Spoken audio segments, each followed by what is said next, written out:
Here we go, module number 5 of scheduling and automation. We are almost at the finish line. So let's look at some content automation tools, the thing you came here for. We've all been waiting to learn the best scheduling tools, the best content and blog and e-newsletter automation tools, and then a few bonuses at the end. So social scheduling, and I will make a note that we go so deep into all of these tools and so many more in our tools and tech lab, again, number 204 in this series, if you haven't taken it. And that is where we also talk about photo editing, graphic design, every kind of stock photography site you can imagine, just all the things, website bots and chat bots, email marketing platforms, customer relationship management. There's a lot of pieces of marketing tools and technology. We're just taking a little snapshot of it here. But as it relates to us, social scheduling. So we've got our singular or limited platforms, we'll call them, and then some that are more multi-channel. And even though Planoly and Later, the top two there, do a whole heck of a lot, Later has just recently added LinkedIn and TikTok scheduling as well, which is super awesome. I still consider them to be so much of an Instagram scheduler. And we're going to talk about why and why we use something that is different and separate for the rest of our content channels. And then our particular preference actually happens to be Planoly, but for Instagram, that is. So if you prefer Later, great, good for you. If you want to be using it as well for your Facebook, Twitter, Pinterest, TikTok, and LinkedIn scheduling, awesome, give it a try. They call themselves the #1 Instagram scheduler in the world. You've got all sorts of awesome analytical tools. You can plan, you can schedule, you can really plan out your grid and see what it looks like. You can schedule your stories. There's no shortage of things that Later does for us. And people have loved it for years. It continues to improve. Speaking of for years, Iconosquare. It's another one that does incredible social media, but also Instagram scheduling. And the insights are what it's known for. So it's always been very analytical. It gives you so much information about how you're faring and how your posts are performing or not, and so much more. So it costs a little bit more, but it's a really, really solid one. I mentioned that we love Planoly for our Instagram scheduling, and then Facebook Creator Studio would be my second choice if it was just about Facebook and Instagram. Creator Studio has come a long way, but it's still relatively new and sometimes glitchy. It's free, however, unlike Planoly, a third-party tool. And it's, jury's out as to whether or not your posts are going to perform better and just resonate more with the algorithm if created within the native environment of Facebook.com. We have never found this ever. I don't buy it. I believe that posts perform well if they are good posts, if they are quality over quantity, if they read the audience well and hit the mark with the storytelling and authenticity angle. And but you got to kind of look at it and see if that's the case for you or not. As long as your posts are showing up correctly when you use a third-party tool, as in it's not just a link to the image or it's not cut off or it doesn't look crappy, you're okay. It's very much about aesthetics when someone is scrolling their feed and they want to click on a post and they can't, or they just see text and no image and instead they get some kind of bit.ly or shortened link if they want to go read that image, or they have to bounce over to Instagram in order to see your post. That's laziness. So if we're using third-party tools, we've got to pay attention to how they're rendering, how they're rolling out our content. And then second, of course, take note and do some testing as to whether or not you feel that you're getting less reach because you're using something like Planoly instead of Facebook Creator Studio. So much like Later, Planoly allows us to load up our assets of photography, graphics, animations, carousels. I love Planoly's Instagram feed too, which is why we're using it as the example there in the main image. It just has this beautiful blend of what we're talking about. Not only can I establish or can I dive in with my marketing nerd glasses on and see what pillars they're using or talking about in each post, but also what category. And then they take it one step further and they have post types. So is it a carousel, a still image or single image? Is it a photo? Is it a stock photo? Is it an animation or a GIF? Is it a video? And then they layer in, of course, those additional themes, like monthly themes, quarterly themes. They oftentimes will cycle through different colors, so they have this kind of ombre effect through their feed, which is really cool. So I highly encourage you to check out Planoly's Instagram feed if you need some inspiration. Beyond that, of course, if we look at the way their tool performs, you can create drafts, you can create folders that you can, dump a bunch of assets into and then pull them into your grid as you're planning the month ahead when you need them. You can add in all sorts of carousels and stories for your scheduling as well. You can do your LinkedIn at the same time, Pinterest at the same time. You can have your Instagram posts auto post to Facebook and Twitter if you like. And just all sorts of additional kind of analytics and back-end insights at the end of the day when your posts are scheduled. They also have a click to shop feature. It is not the same as your Instagram shop or your Facebook shop, so just be aware of that, and it costs a little more. But it's a really pretty tool. You can use the app, you can do it on your desktop, and just have a really fun time with it. So a great one to try out. Now, Facebook Creator Studio, not quite so pretty. They finally do have a calendar view, which is nice, instead of just a list view, which I don't feel like most of us would use. We want to see what's landing what day, and then even better if we can see what kind of content it is, so we can visually view the calendar. So you can find this within your Business Manager account, which hopefully you have, business.facebook.com, where you import your pages and your people, you create your ad accounts, and then you start to use Creator Studio. You'll be able to find it within Business Manager, and you just toggle between Facebook and Instagram in the very, very top center there, top bar. You can see content insights. Of course, you can use your direct messaging or see your inbox from here, and you can do it all in one place, which is really nice. So I can manage all of my engagement for both Facebook and Instagram right from this window or dashboard. And then I can schedule my posts. I can create drafts, I can create scheduled posts, and the best part, this is the Shangri-La here of Facebook Creator Studio, I can pre-boost them. So not only have I scheduled my 5 Facebook posts for the week, according to my pillars and categories and content themes, but I've also put $10 behind each one. Each one is going to be boosted to a specific audience. Audience A gets the boost on Monday. Audience B gets the boost on Tuesday. Audience C gets it on Wednesday. $10, $5, $20, whatever I feel is necessary. Why do we determine which audience goes to each post? So that we're not overwhelming a specific audience and then being penalized for it. Facebook is going to think that you're spamming a certain audience or overwhelming them with too much paid content if you just target the same blanket audience all the time with your boosted posts or ad campaigns. And even better is to strategize, okay, who is this post for? Which audience have I pre-built in Facebook Business Manager that is going to be perfect for this particular post that's going out on Monday, or for this particular pillar of posts or type of content?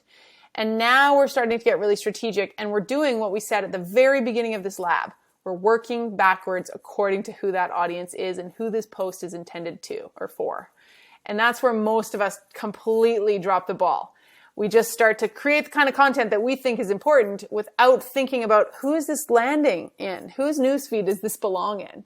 It's the same in PR. Media relations is where the original compelling content had to land, that pitch. But it was to an editor or a journalist as opposed to that audience member or fan that's following you that you're hoping likes it and clicks through and asks for more. Same thing when you pitch a journalist in the newsroom. Here's my story. Here's some sound bites. I hope I left you so intrigued that you can't wait to pick up the phone and cover my story.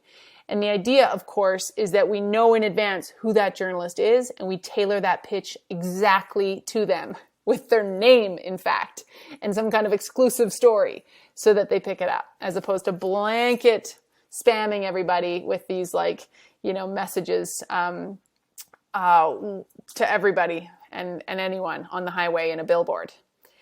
Okay, you get the idea. Creator Studio is pretty cool. I encourage you to check it out.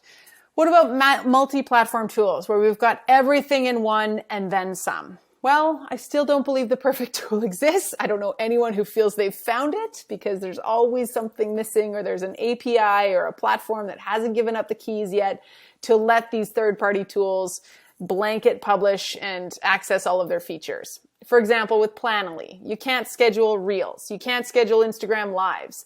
You can't do much with stories. If it's a carousel image, it doesn't auto post. You just get a push notification. There's always little shortcomings here and there, and you have to decide if it's worth it for you to utilize them or just to post in that native environment and not schedule it, which to me isn't an option, but it's up to you. So Hootsuite has been around a long time. They've come a long way, but the program has gotten more expensive over the years. It's not cheap to use. There's still, of course, some low entry and low cost entry points, but for most businesses that have multiple platforms and feeds and users, it's gotten a bit more costly. It's not bad. You've got all of your social networks loaded up, and then you can see the different views and just have this shortcut dashboard to manage everything at once. Likewise, Sprout Social, really robust. This is, again, more kind of enterprise or larger organization style scheduling and automation tool. And it's got the asset library. It's got blog post scheduling if you want, and it's got tons of analytics for you. The companies that I know that use this are bigger teams. They are significant teams. Same with Hootsuite's enterprise solutions, and they're willing to invest a couple $1,000s a year in it, if not more, in order to have the level of users that they need and feedback or insights. Meet Edgar is an interesting one. It does do multi-platform scheduling, but it was born in the era of quantity over quality. So you can repost and have something recycled. You can drop 200 posts into your Meet Edgar content bank, and then you can decide which ones you want to be recycled and posted again. And I find that the people that use this are really heavy tweeters, where they just tweet 50 times a day and they don't mind if they're generic and evergreen tweets. They just want to be present in the news feed or stream. And Edgar can do that for you. You can categorize your posts in advance according to they call them categories. We'd call them, say, pillars. And then it'll just basically pull from the queue of each category according to the schedule you create. And it's pretty good. Just not necessarily my favorite. My favorite, I'm so glad you asked. I'm going to show you two. Social Pilot and Content Studio is our go-to, not to be confused with Facebook content. Oh my goodness. See, I've already confused myself. Facebook Creator Studio. So Content Studio and Social Pilot, first things. So Social Pilot is really great because of the cost. Let me move my big head here and you'll see that it is $30 a month US for a tool that's going to do a lot for you. As you can see, it does all platforms, including Google My Business. That's huge. If you can schedule at least 1 or 2 Google My Business updates a week, that's amazing for your local SEO. And it's got more to it than that as well. You've got plenty of analytics. You've got that beautiful calendar queue that you can create, and then you build your post bank, and they'll just pump out according to your queue. Awesome. Pretty affordable. And of course, social scheduling tools cost a little bit more than, say, your graphic design tool or your video captioning tool, because they do so much. Content Studio, my favorite, is going to do all of that and more. It's got a beautiful calendar view for you. It's got all of your social inboxes in one place. And it's also got a great content sourcing tool. So I've connected my Feedly accounts to it, where I can then pull in the kind of news services or articles or magazines that I subscribe to, the bloggers that I love, and I can see what they're publishing on a daily basis and maybe get some fodder from them. That might fill my other people's content or trending news pillar if I had one. But either way, it just gives us great ideas and insights. That's not why we use it necessarily, but it is an option. What I love the most is the ability to, kind of like Meet Edgar, create our categories. So I've broken our own rules here, and I've got 6 pillars. They call them categories. We call them pillars. So my pillars are social media, digital marketing, websites, SEO and SEM, our paid content and our organic reach, tools, and then programs and promo. There's my promotional bucket. Then what do I do after I've got those categories? Well, I create a nice little queue of all sorts of slots for the week ahead, so that every Monday at 7:14 a.m., a social media pillar post will go out across Facebook, Twitter, LinkedIn, and Google My Business. I don't mind batch writing them. Why? Or batch posting. I don't mind it because I'm able to go into each post and tailor it or tweak it a little bit according to each platform. So I can kind of customize each post. It's going to look a little bit different on Instagram than it does, on LinkedIn than it does on Twitter. So you get the idea. I've created this category queue, and then I just need to now fill the bank. I need to get 15 posts into my social media pillar queue. I need to get the same for digital marketing, and I need to be aware of when they're going to be going out so that they're written in a timely fashion and that I can actually see them in the calendar. What does the calendar look like? Oh, I'm so glad you asked. So I can see it in a calendar view, which is, again, very helpful. I think most of us need to have a bit of a visual glimpse of our social content calendars because it's the only way to truly see what's going out where and how it's all going to look and feel in the final feed. And I can see kind of how it looks according to each content pillar. And the nice thing there is that I feel like I'm ticking all the boxes or covering each base, as opposed to just pushing out content from one pillar, if that was my goal. Let's end with some blog and e-news scheduling tools and then a few bonus helpers. So when it comes to blogging, most of you have some kind of blogging scheduling tool within your website. We're going to look at Squarespace, Shopify, Kajabi, Wix. They all have them. These are CMS tools or content management system website builders. And that means it's a closed source website builder that is very secure. You don't have to add a bunch of widgets and elements and plugins from developers all over the world. You get a Shopify site, you find your theme, you build it out, and you pay for hosting. It does have limited kind of scheduling or SEO tools as well compared to, say, a WordPress tool or website, but really it has everything you need. Built-in blog scheduling that allows you to take something from draft to maybe needs review from someone on your team or needs the art added to it, scheduled and published. Ditto over in WordPress or Shopify, same kind of idea. You can schedule things really nicely.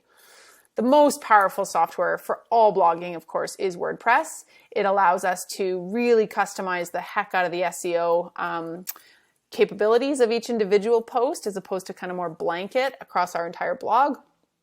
And it allows us just to create really beautiful blog posts with all sorts of different design elements to it, if that's your focus. One of the scheduling tools that I love for blogging, and it was built as a plugin for WordPress websites, but it's called CoSchedule. You can use it off of WordPress separately, but it's really nice if you build it into your WordPress blog, because now you can write and schedule your posts using CoSchedule, and you just get a whole lot more opportunity to bring in your social content as well. So not only do you see your blog post scheduled in the backside of your WordPress website, but you also see your Facebook, your Instagram, your LinkedIn posts, which is pretty awesome. Again, that all-in-one aspect that we all strive to find. Email marketing. There's so many fantastic email marketing providers today. We focus a lot on Flowdesk and ConvertKit at Social School, as well as Kajabi. And I'm just going to briefly cover them since we're not in a tools class here, but we're talking about scheduling. So most of these companies now, well, all of them, in fact, would have, of course, scheduling of your e-newsletter. Do you want to send it now or do you want to send it later? And the idea, of course, is that we want to create richer sequences or pipelines of campaigns that nurture people along or deliver some kind of coupon or promised item. And then we follow up and we tag and segment them accordingly and then reach them with the kind of content they want.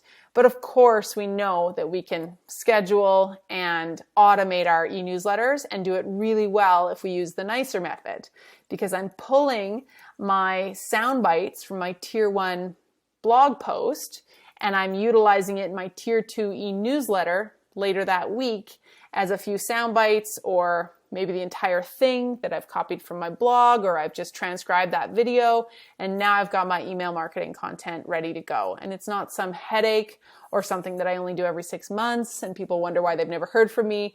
I'm just keeping it moving and I'm utilizing email marketing like I should, which is frequency and quality over quantity.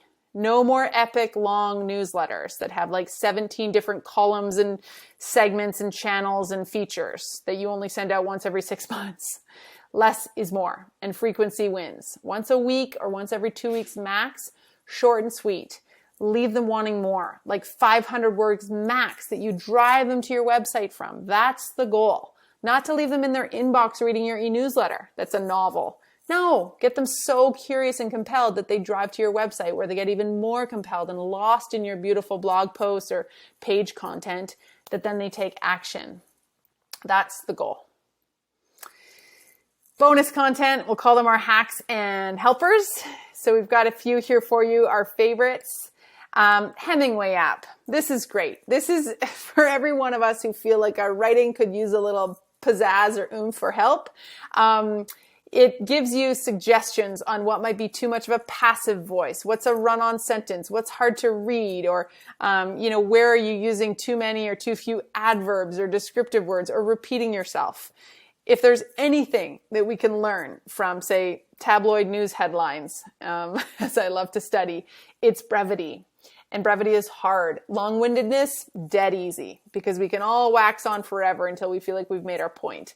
But the shorter and sweeter and tighter and brighter you can make it, you can write in headlines and sound bites and capture them, you've got it. This is how our today brain works. Tiny attention spans, such high demand for compelling, interesting content, and I'm going to give you 2 seconds of my time to get me there. So don't bury the lead deep into the story. Don't write more than you need to, and think in really compelling, headline type writing. Linktree, another one. You've all seen this on Instagram, or you probably have, where instead of utilizing that one singular URL that you're allowed in your bio, because remember, you can't have a clickable link in your post. You can have a clickable link in your stories that you can swipe up with if you have more than 10,000 followers.